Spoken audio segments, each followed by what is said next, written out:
Section 14.1, we started to look at functions of more than one variable, and I very briefly said that we could discuss domain and range of functions of two or three variables, and I said it works similar to two things that you're familiar with, function one variable, things that you learn about in pre-calculus.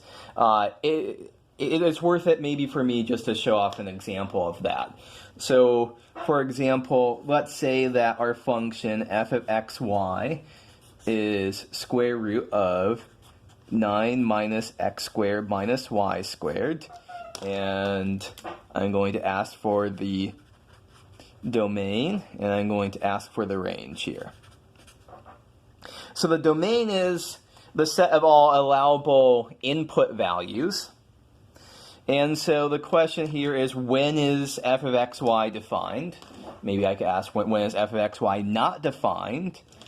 So it will be not defined when the thing that's under the square root is negative. It will be defined when the thing that's under the square root is positive. So we want, not positive, but rather non-negative, because if the thing that's under the square root is 0, then that's okay. So what do we have? 9 minus x squared minus y squared. We want that to be non-negative. And so we can rearrange that to say that 9 minus x, scribble. 9 is bigger than x squared plus y squared. So this tells us what's the domain of our function. It is a circle here with radius 3.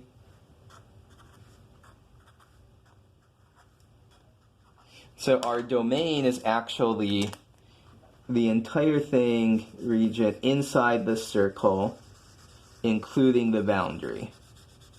So let me fill this all in.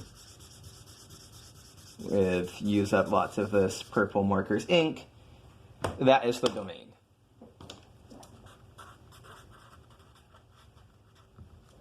So then the range would be what are the allowable output values. So its range is going to be the surface that lies above. So the range is, I should say, it's not exactly the surface, but it's coming from the surface that lies above this region in three-dimensional space. So I guess my hand is moving toward the camera. So we have some surface. As it turns out, it's basically going to look like some sphere here. And the range, the smallest the range can be is 0. The biggest this can be, if x and y are both 0, is 3.